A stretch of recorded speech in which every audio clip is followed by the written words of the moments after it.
Totally Spies is one of the craziest shows I watched growing up. Widely considered one of the most prominent French animes, it follows the lives of three high school gals who live double lives as secret agents in Beverly Hills. The show is so special for so many reasons, and I've heard countless stories about how brothers and sisters could actually compromise on watching this show together without fighting for the remote. But not all is well, because within the dark depths of the internet, this show is considered one of the most inappropriate cartoons ever. A couple times a year, I'll see a random Totally Spies clip floating around the internet, often with a caption like, "I can't believe I didn't notice this when I was younger." And some of them are pretty bad.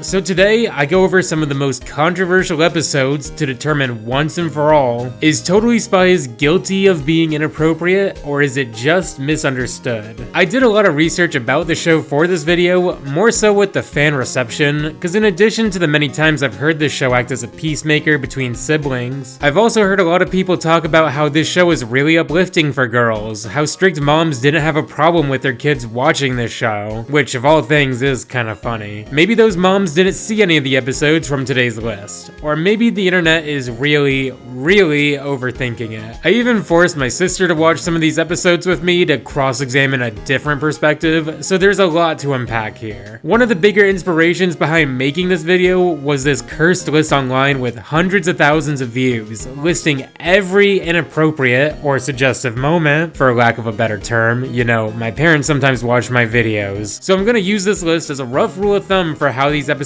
could be perceived. I'll be jumping around a bit, but let's start with the first episode to introduce you to the cast if you're not familiar. There's a lot of fun trivia in how this episode references the original concept for Totally Spies, and is overall a pretty fun episode. The first episode starts with our three main characters, the smart Sam, the sporty Alex, and the fashionable Clover, in which Clover finds herself falling in love with your generic guy with an acoustic guitar. As brief as these descriptions of the characters are, they actually have a lot of depth to their characters. Like, Alex is more of a sporty tomboy, but she can also be kinda dorky, and there's times she and Sam, the voice of reason, are just as interested in fashion and boys as Clover. Sam is the smartest of the three, but you wouldn't really guess that based off her design or anything. You know, she doesn't have big glasses, and is more than capable of holding her own in a fight. Clover may have the least quote-unquote depth of the main three, but I think she makes so many episodes so much more fun with her exaggerated Valley Girl mannerisms. So she's gotta be my favorite of the main trio. We're also introduced to Mandy, the main rival of the gals, who's also voiced by Sam's voice actress, Jennifer Hale, which is really funny to me. We learn Mandy's already going on a date with Damon, the guitar guy, so he can't go buy Clover a non-fat latte after school. Before Clover can really mope about the situation, the bench the gals sit on is flipped upside down, and they're dropped down to the underground lair of WHOOP, the World Organization of Human Protection.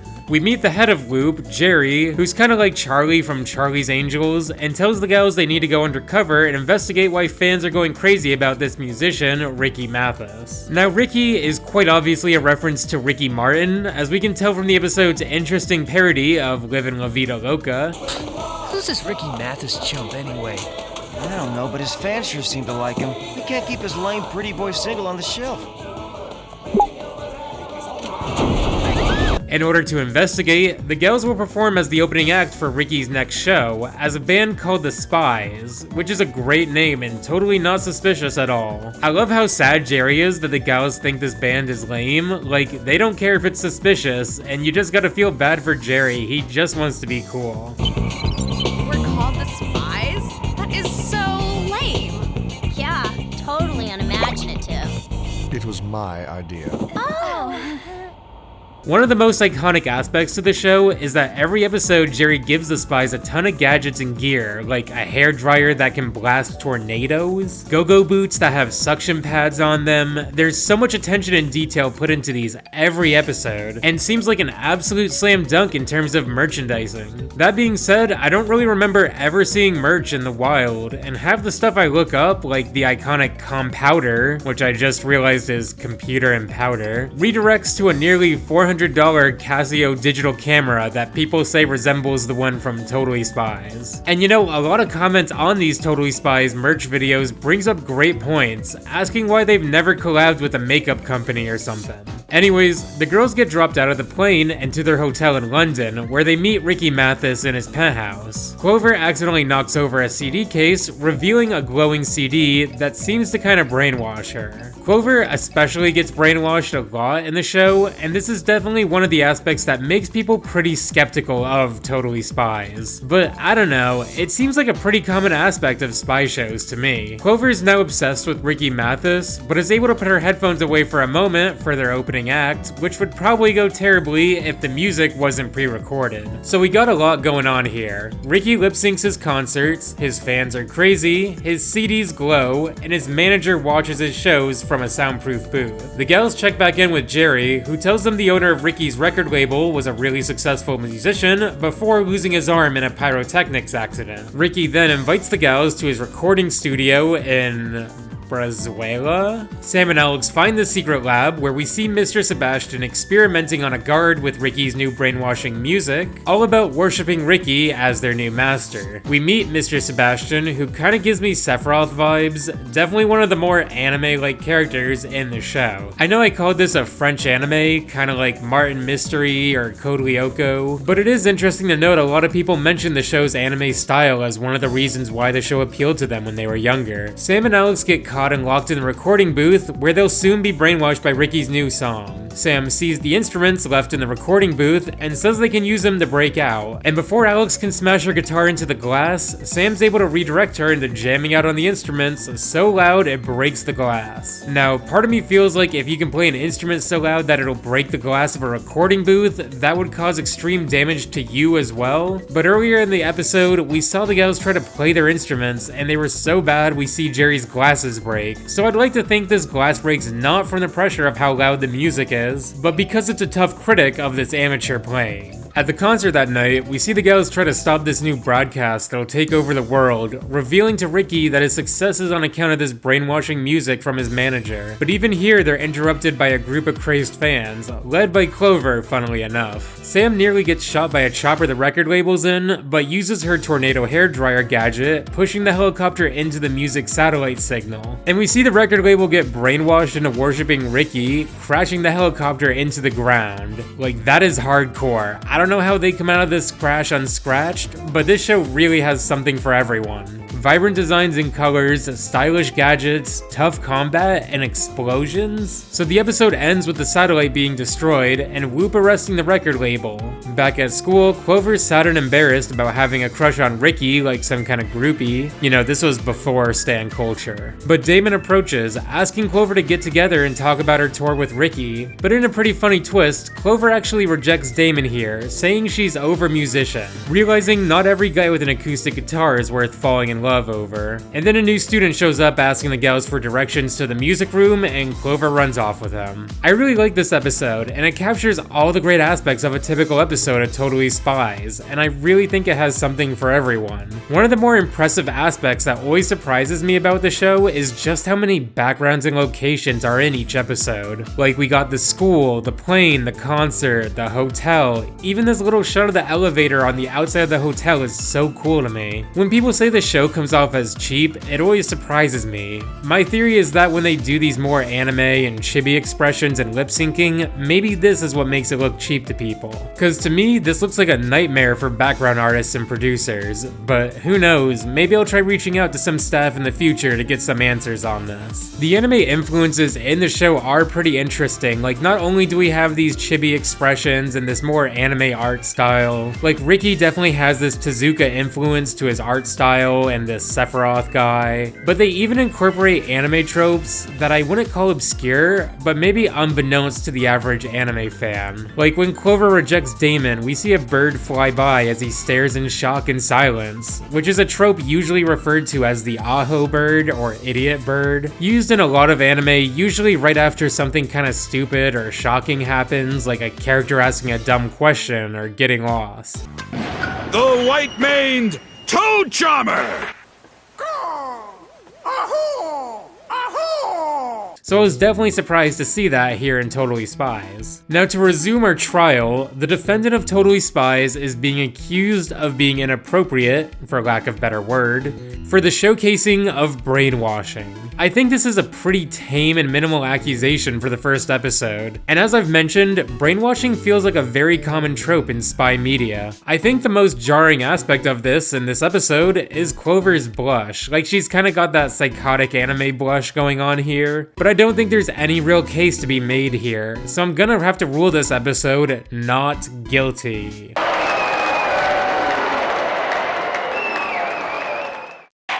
So now I'm gonna jump ahead to one of the more infamous episodes of Totally Spies, Wild Style. But before we move on, since we're on the topic of music with this episode, I did want to quickly mention the theme song. There's nothing inappropriate about it, per se, but if you search for the song Here We Go on YouTube, you get the original version by Miranda Cooper under her alias Moonbaby, which has some crazy lyrics. Put your tongue in my ear, it's queer, but kind of fun.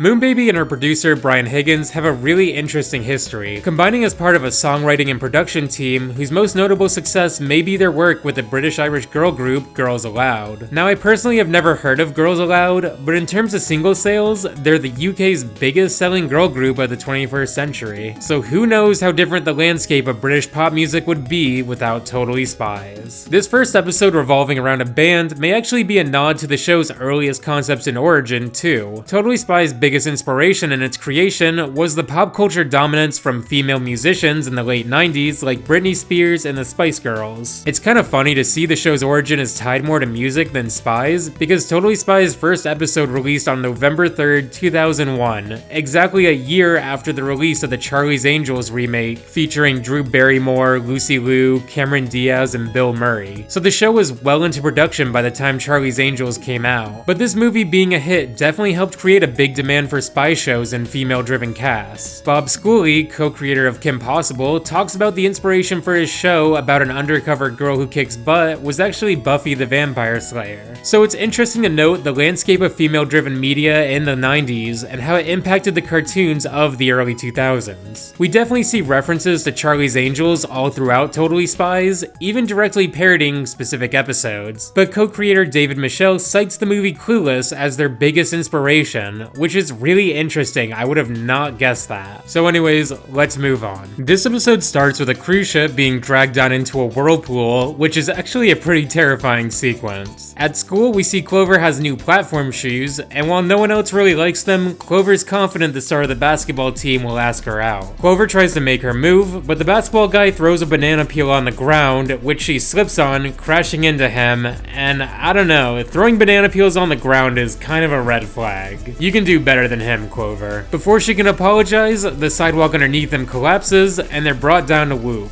Jerry informs the gals of this missing cruise ship in the Mediterranean, and gives them some spy gadgets like this lipstick that doubles as scuba gear, a portable radio that doubles as a radar scanner, and even an ice cream perfume that works as a freezing agent. And my biggest question is, what does ice cream perfume even smell like? Vanilla? So the gals get thrown into this crazy jet boat thing, and while they can't find any signs of a cruise ship, they get sucked into a whirlpool and use the lipstick scuba gear to avoid drowning. They go to this unknown island where we get a parody of The Island of Dr. Moreau, a movie about this mad scientist who makes his half-human, half-animal hybrids. And we even see this guy who kind of resembles the Sayer of the Law. He says he hasn't seen any cruise ship or missing passengers, and the gals go on their way, where they get chased by these clothes-wearing beasts. Clover gets hit by this blow dart, and we see she gets bushy eyebrows and eventually green eyes as she slowly becomes this furry cat girl. This version of Clover is always used in discussions of the show, but I don't know, there's nothing inherently inappropriate about this. I've read several comments saying this was some kind of awakening for fans, and if you want to bet this furry spy thing is exclusive to Totally Spies, then you owe me $392 for this James Bond wind-up musical teddy bear. We learned this fashion designers turning everyone into animal hybrids to have form-fitting, seamless fur coats, which is really interesting. Like, I feel like there's so many easier ways to work around seams than playing God, but I don't know, kinda iconic. Sam and Clover are tied up, but Sam's able to control the motorboat using the ring on her finger and is able to crash the boat through the lair, shooting a laser to destroy their handcuffs. The gals then drop in on the fashion show these animal hybrids have been transported to, and the combat here looks so good.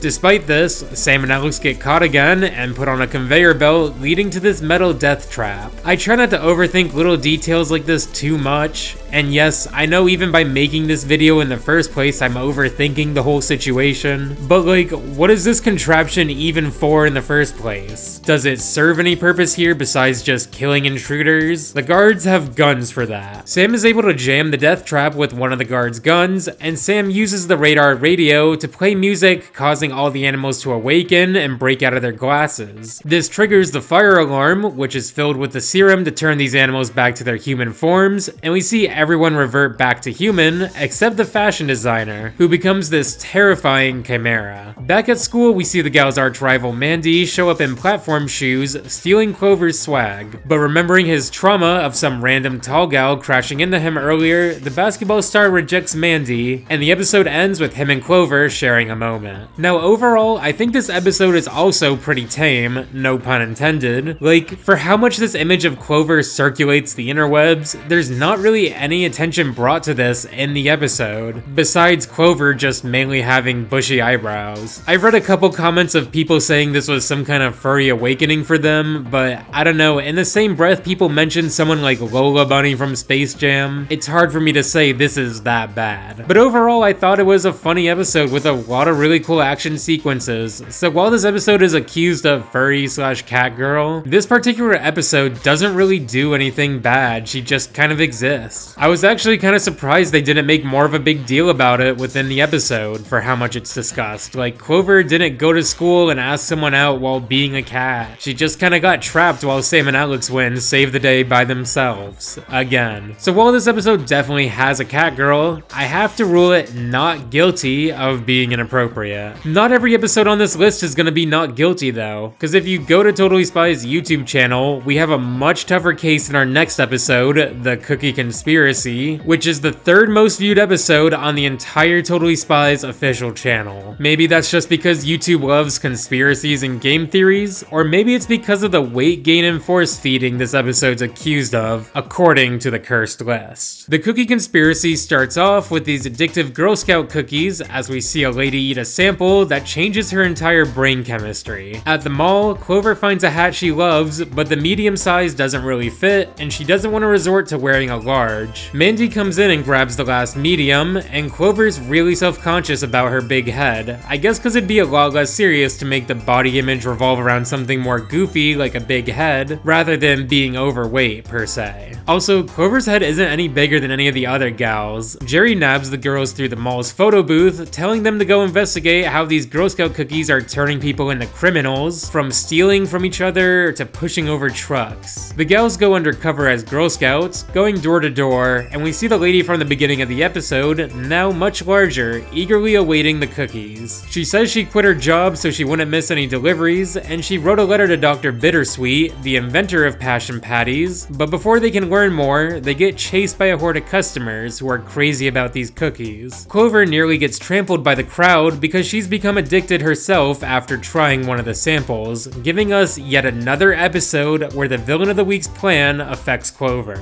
Jerry also seems to be hooked from the box the gals delivered to him, and on the plane we see Clover's significantly larger, struggling to put on her seatbelt. I think now would be a good time to remind you, in Willy Wonka and the Chocolate Factory, the girl that turns into a blueberry inspired generations to draw characters turning into spheres on DeviantArt. So the spies infiltrate the cookie factory, and Sam and Alex have to go fight on their own. It's really funny the guards shoot cookies at the gals, like it's a great way to have these weapons in a kid's show, and addicting cookies are probably as effective as bullets in this situation. We learn the tragic origin story of Dr. Bittersweet, and how she was once a Girl Scout, but ate the cookies instead of selling them, and got kicked out of her troop, so she plans on ruining everyone else's lives as a result, or something like that. I don't know, the villains are so convoluted in this show, like they all have this kind of same origin story of they got hurt by something in the past, and now they're corrupting it for everyone. They make their way to her secret hideout in Iceland, where they turn up the heat and melt the cookies, while also forcing her to consume the addictive chemical, which she puts in her cookies, and you know, they didn't need to show her like bloating on screen. Dr. Bittersweet's apprehended, as we see a much larger, flabbier Jerry show up, addicted to the cookies from the samples the gals sent him. The episode ends with Clover going back to the hat store, deciding to buy the large hat now, stating it's best being happy with whatever size you are. I don't think this episode was too bad, but when you consider consider this episode's the second highest viewed episode on the official channel, I feel like it's widely considered one of the weirder episodes, and a lot of comments regarding the show always redirect to this episode. For these reasons, I believe a jury of my peers would consider this episode guilty.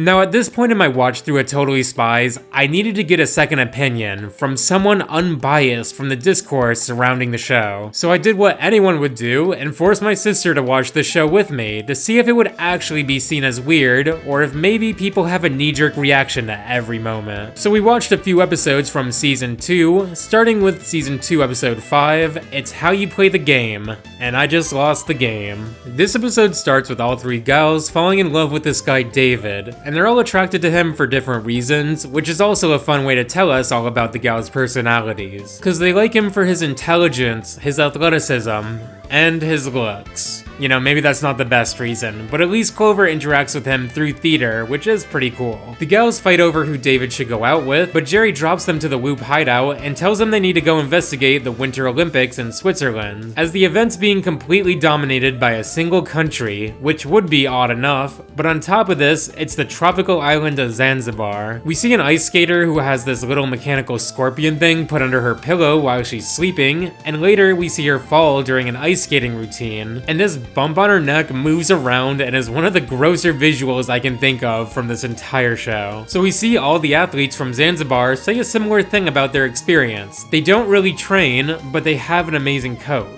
We later see this amazing coach laughing at a star ice skater who's sick in bed, negatively reacting to this nanobug thing. And we see he hardly cares about the fate of one of his first guinea pigs. The gals get tied up and the coach of the Zanzibar team gives Clover these scorpion microchips, telling her she'll be the figure skater's replacement in the upcoming competition. And wouldn't you know, Clover has become a gigantic, muscular woman, giving us yet another episode where Clover's life is impacted by the villains. We do get a pretty fun ice skating sequence though. Meanwhile, Sam and Alex are tied up to this dog sled, eventually flying off and crashing into the water of a frozen lake. Alex is able to use her athleticism to save both her and Sam, but as they're still stuck on a frozen lake, Sam says they'll need to distribute their weight evenly to not break the ice, and oh, yeah, no, this is indefensible. Like, do y'all even want to know how this episode ends? It's guilty. Guilty, guilty, guilty. Now, obviously my sister and I were pretty shocked at this moment, but funnily enough, this wasn't mentioned on the cursed list, and I asked if Clover becoming this muscular woman was inherently weird or inappropriate, and my sister didn't think there was anything that bad about this. It was just a muscular woman, which is kind of like one of the bigger points of this video. This isn't inherently inappropriate, it's kind of the internet's reaction to it maybe. So it's kind of ironic this cursed list focuses on aspects that weren't even nearly our biggest concern here. I might as well finish the plot here. So Sam's able to make the ice skater from Zanzibar sneeze out the nanobug and save her, and Alex grabs Clover and gives her a bouquet of daffodils, which she's allergic to, sneezing out her nanobugs and losing her muscles. This exposes the coach's plan and saves the day, and back at school we learn the ice skater from Zanzibar ended up winning the gold fair and square, and that David, the boy all three gals like, says he couldn't possibly decide between the three of them. Remembering their morals of sportsmanship from the Olympics, the gals put aside their jealousy, sorta, although they all kind of believe David actually likes them still. But this won't be the last time we see David. Watching this episode with an unbiased party was really interesting, like trying to explain that a list was made critiquing the incorporation of muscles and sneezing. You know, I think there's so many points to be made about the intersection of Totally Spies and this list. Like, is there any objectification or sexism in people's perception of the show? If this was a group of guys instead of gals, I don't think as many people would bat an eye at one of the spies becoming muscular. But at the same time, it's undeniable how many people reference the risque nature of the show whenever it's brought up online. That being said, the discussion of the show loses a bit of credibility when you read some of the reasons why the episodes are on this list. Like, why is having afros on this list?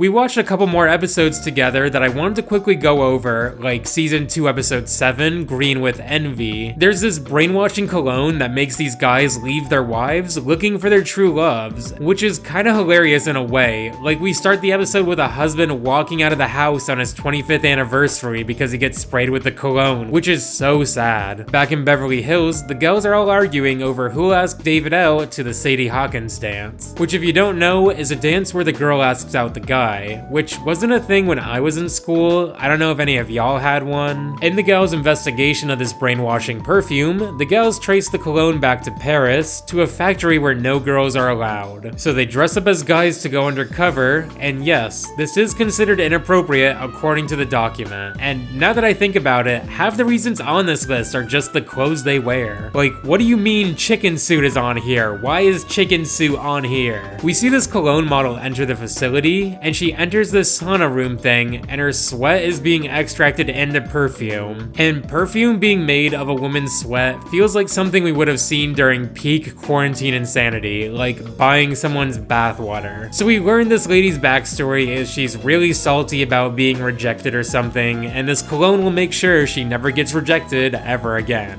The combat in this episode's pretty cool as usual, but at the end of the episode, the girls decide to put their differences aside, and they ask David to go to the dance with all 3 of them. No, that was not on the list. But David's already going to the dance with Mandy, so the girls resort to their next option, asking Jerry to the high school dance. Alright, that is a bit odd, like probably illegal to bring him to a high school dance, but it's a sweet gesture, kinda like a father-daughter dance, I guess. Also, I always kind of assumed Jerry was gay. I don't remember if they ever showed Jerry with a significant other in the show, but regardless, the girls use the mind-washing cologne on him, which is crazy. Like, this is definitely illegal now. I don't know if this show can be not guilty after this moment. Really, I think the most controversial aspect of this episode is how this Belle Delphine cologne is made. I asked my sister if she thought there was anything weird, and she said the only thing that gave her bad vibes was how they were drawn when they crashed into the Whoop hideout. And this was the moment I realized that I had created a monster, and I wish I said nothing before watching these episodes, because I do wonder if this crash would have been seen as weird before talking about the controversy in this cursed list. But with that being said, we collectively ruled both these episodes of being not guilty. So as you can tell, a lot of these episodes really aren't considered guilty in our minds unless they have a really bad moment, like the crawling on the frozen lake, for example, but there are like moments that make you turn your head here and there each episode. That being said, there are several moments that are really bad that I didn't cover in a full episode, so I want to go through them like a quick little lightning round, because there's some crazy moments here. Starting with meeting the spies' moms on Mother's Day, they go to a spa together where the moms get brainwashed by a reoccurring villain, Tim Scam, and the moms all try to kill their daughters, like trapping Clover in a mud bath or pushing Alex's massage table out into the street.